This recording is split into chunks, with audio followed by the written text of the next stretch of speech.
Assalamualaikum warahmatullahi wabarakatuh. Salam. Allahumma sholli ala sayyidina Muhammad wa ala ali sayyidina Muhammad. Buya yang saya hormati, saya mau bertanya, tapi mohon maaf sebelum saya mau bercerita dahulu. Ada seorang teman saya dari SMP, dia melakukan kemaksiatan. Tapi kemaksiatan, kesalahan itu. Tapi dia tidak tahu kalau itu salah. Semenjak terus naik SMA dia tahu yang dilakukan salah, tapi dia imbangi dengan ibadahnya. Lulus SMA semakin tahu kalau yang dilakukan itu salah, maka dia bertobat dan ingin meninggalkannya. Tapi kemudian dia tergoda lagi, melakukannya lagi. Terus dia tobat lagi. Sampai sekarang dia pun melakukannya lagi, dan sampai sekarang dia bingung. Dia malu karena dia merasa dia mempermainkan ampunan Allah. Dia bingung apa yang harus dilakukan, katanya Buya. Dia tidak percaya diri dengan iman yang dilakukannya, karena kalau dia ingin sholat tobat, dia takut nanti tergoda lagi, nanti dia mempermainkan Allah lagi. Sedangkan di hati kecilnya dia itu ingin meninggalkan sebenar-benarnya, ingin istiqomah, mendekatkan diri pada Allah, tapi dengan umurnya yang masih muda dan dengan lingkungan yang zaman sekarang, godaan-godaan di media dan di lingkungan sekitar, dia sangat bingung apa yang harus dilakukannya sehingga dia terus beristiqomah. Gitu saja Buya, terima kasih atas jawabannya. Assalamualaikum warahmatullahi wabarakatuh. Assalamualaikum. Bismillahirrahmanirrahim. Ada seorang anak muda yang hidup dalam pendidikan yang salah sehingga dia sering melakukan pelanggaran-pelanggaran syariat. Dalam perjalanannya ada kesadaran, mungkin karena bertemu guru, kawan yang baik dan seterusnya. Mencoba untuk baik.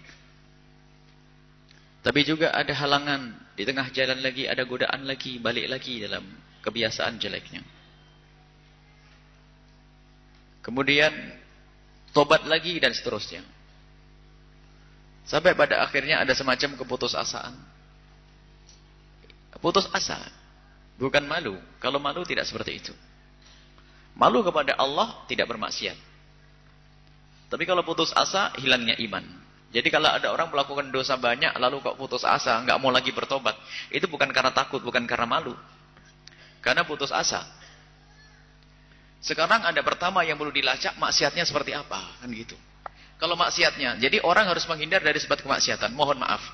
Kalau maksiatnya adalah zina, berarti urusan syahwatnya. Menikah dia. Tidak perlu mengejar karirnya dulu, apalagi menyelesaikan sekolahnya dulu. Kalau masalahnya kasus hubungan seperti itu, kalau misalnya masalah perzinaan, maka cari pelampiasan syahwat yang halal. Dan itu pendidikan dari Allah. Allah subhanahu wa ta'ala menciptakan kepada hambanya adalah syahwat, tapi pun Allah juga memberikan kepada hamba cara melampiaskan syahwat tersebut dengan cara yang bersih, yaitu dengan pernikahan. Lah kalau dia bergolak terus syahwatnya, biarpun pengen tobat, zaman kayak begini, masuk lagi. Sebab cara bertobat bukan cukup menghindarkan dari dosa, menghindar diri dari dosa, akan tapi hendaknya masuk bab selanjutnya, yaitu untuk mencari yang halal. Kalau mengutamakan yang halal beres, akan akan mengurangi kriteria. Mungkin dulu pengen wanita begini, karena dia butuh, aku pengen lepas dari dosa. Dan sungguh kehinaan kalau itu adalah perzinaan misalnya. Segera menikah. Syahwat selesaikan dengan cara yang halal. Dan tidak susah, Allah beri itu semuanya. Yang menjadi susah biasanya pilihan. Dia harus begini, harus begitu. Pilihan yang penting adalah orang yang dekat kepada Allah, orang baik, yang tidak hubbud dunia, yang tidak mengajari kita untuk melakukan pelanggaran-pelanggaran syariat. Sehingga kalau orang ingin tobat ada cara. Tidak cukup orang itu meninggalkan, akan tapi bagaimana agar tidak kembali jika urusannya syahwat? Maka harus diselesaikan. Sebab urusan yang satu ini tidak akan bisa diselesaikan kecuali dengan cara itu, pernikahan. Karena tidak bisa diwakilkan. Kalau ada orang nggak boleh makan nasi, masih bisa makan lontong. Tapi kalau urusan yang itu, atau yang lain, mabuk. Kalau urusan mabuk, ini biasanya karena pergaulan. Sebab orang mabuk itu tidak ada seperti syahwat. Kalau syahwat berkala, 2 hari, sehari, 3 hari akan muncul. Kalau urusannya urusan mabuk, ini karena kawan saja. Lah bohong kalau dia bertobat ternyata pasti berkawan dengan yang suka mabuk. Dia cukup pindah kawan, nggak ada. Orang pengen mabuk lagi, selesai. Kenapa? Itu bukan seperti kebutuhan orang makan dan minum. Bukan seperti kebutuhan orang syahwat hubungan seksual. Bukan. Jadi kalau makanya tadi dosanya kayak apa tuh misalnya? Kalau dosanya judi, ini selagi dia mengerti nggak akan masuk judi lagi kecuali kawannya penjudi. Karena itu tidak ada hubungannya dengan syahwat itu. Yang repot adalah hanya tadi urusan syahwat tadi. Urusan syahwat itu lihat. Dan kalau tidak diberi cara yang halal, maka akan muncul cara yang haram. Dan cara haram ada martabatnya. Ada martabat cari kesenangan diri sampai martabat zina, dan naudzubillah, itu adalah kebusukan. Makanya menyelesaikan hal itu adalah cara. Makanya tadi tidak disebutkan maksiatnya apa. Kalau urusan meninggalkan sholat, nah ini tadi harus digambarkan semuanya. Kalau orang tiba-tiba tobat meninggalkan sholat, ya sama mencari kawan yang rajin sholat, maka dia akan mudah untuk melakukan sholat. Kalau sholat mah gampang, bisa sewaktu-waktu, bisa sendiri kok. Kalau ada orang tobat dari sholat kok melanggar lagi, ini kayaknya nggak serius. Sebab sholat itu nggak berat. Nggak ada orang sholat suruh mikul 6 ton, nggak ada di kepalanya. Sholat itu nggak bawa apa-apa. Kalau orang tobat dari meninggalkan sholat itu sangat mudah. Hanya karena hawa nafsu saja belum tobat. Apalagi di saat seorang hamba, mungkin tadi biasanya kalau gambaran seperti itu anak muda urusan syahwat. Melakukan dosa lagi, tobat dosa lagi, tobat dosa lagi. Lalu pada akhirnya kok saya terjerumus lagi, saya malu. Malu itu justru tidak maksiat. Putus asa. Pernah suatu ketika ada orang ngadu ke Rasulullah, ya Rasulullah, aku sesaat bertobat, tapi kadang saya kepleset lagi. Apa yang harus aku lakukan? Jawab Nabi Muhammad, bertobatlah engkau. Tapi setelah aku bertobat, kepleset lagi. Bertobatlah lagi engkau. Aku bertobat, nyesel, nangis, tapi kepleset lagi. Bertobatlah engkau. Sampai kapan ya Rasulullah? Sampai engkau bosan, maka Allah akan bosan. Jika engkau tidak bosan untuk bertobat, Allah pun tidak bosan. Sebab dosa yang pertama bukan dosa yang kedua. Dosa yang pertama mungkin, naudzubillah, seorang berzina di hari ini. Kemudian menyesal. Tiba-tiba kepleset lagi. Yang kedua adalah bukan diniati. Mungkin kepleset karena satu hal. Tapi harus menghindar dari sebab orang terjerumus dalam zina. Halal, cari yang halal. Mabuk dan seterusnya. Jadi kalau ada orang melakukan dosa, kok kemudian balik lagi, cepat kembali kepada Allah. Cepat kembali kepada Allah. Cepat kembali kepada Allah. Jangan sampai masuk bab putus asa. Itu saja intinya. Bagaimana kalau saya melakukan dosa lagi? Ya hina. Cepat kembali kepada Allah daripada nanti mati dalam keadaan bermaksiat, su'ul khatimah. Na'udzubillah. Tapi awas, hati-hati. Jangan mengendekkan urusan dosa. Apalagi dosa gede. Kita tidak tahu malaikat Israel ada di mana saat ini. Apakah sudah menunggu kita? Jangan sampai waktu melakukan kemaksiatan dicabut nyawa kita oleh Allah. Takutlah kepada Allah. Bab tobat itu nanti ada sendiri. Yang jelas tidak boleh orang putus asa dalam bertobat.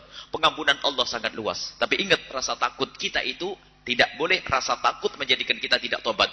Kalau rasa takut menjadikan seorang hamba tidak tobat, itu iblis yang mengilhaminya. Ilham fujur. Tapi kalau rasa takut menjadikan dia semakin dekat kepada Allah, itu dari ilham malaikat. Jadi ada fa'alhamaha fujuraha wa taqwa, itu ada ilham baik, ilham buruk. Ilham baik adalah dari malaikat, perintah Allah. Kalau ilham jelek itu dari iblis. Assalamualaikum warahmatullahi wabarakatuh.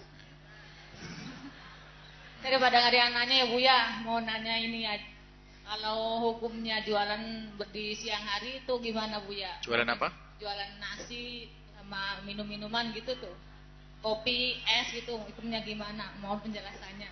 Assalamualaikum warahmatullahi wabarakatuh. Jual nasi di siang hari bulan Ramadan. Permasalahannya adalah bukan jualannya, Bu, siapa yang beli. Kalau jualan boleh. Kalau yang beli buat anak-anak kecil, bubur buat bayi 3 tahun, 4 tahun, buat orang sakit, ya, buat ibu yang lagi haid, boleh. Jadi jual siang hari bulan Ramadan bukan terlarang kalau memang yang beli adalah orang yang tidak wajib berpuasa. Akan tapi kalau ibu melayani orang tetangga beli diam-diam itu, naudzubillah. Sebab puasa ini perlu jujur betul. Sehingga betul-betul kalau orang benar puasanya diampuni oleh Allah. Karena ini kejujuran yang luar biasa. Sebab kalau orang nggak jujur, di luar pura-pura puasa, di dalam itu udah habis 1 bakul tuh. Nggak ada yang tahu. Di luar pura-pura. Padahal bisa. kejujuran dengan Allah Subhanahu wa taala. Termasuk ibu kalau Bang tahu, memang ada suatu ketika ada pengaduan dari ibu-ibu. Kalau di siang hari bulan Ramadan itu ternyata warungnya semakin ramai, ternyuh gitu. Sebab banyak bapak-bapak yang fasik itu karena malu dengan anak istrinya kalau di rumah ngaku puasa. Tapi setelah itu keluar beli di warung. Innalillah, ya Allah. Ibu jangan. Ibu yang melayani orang yang wajib berpuasa, tetangga kok makan tidak puasa, ibu dosa haram. Kalau yakin orang itu wajib puasa kok tidak berpuasa, belanja di ibu hukumnya haram. Kalau berjual beli boleh, jual nasi di siang hari bulan Ramadan asalkan untuk orang biasanya dibawa pulang. Kalau makan di warung, no, stop. Harus jujur kita dengan Allah juga. Sebab keberkahan itu dibalik keterikatan, dibalik sambung kita dengan Allah Subhanahu wa taala.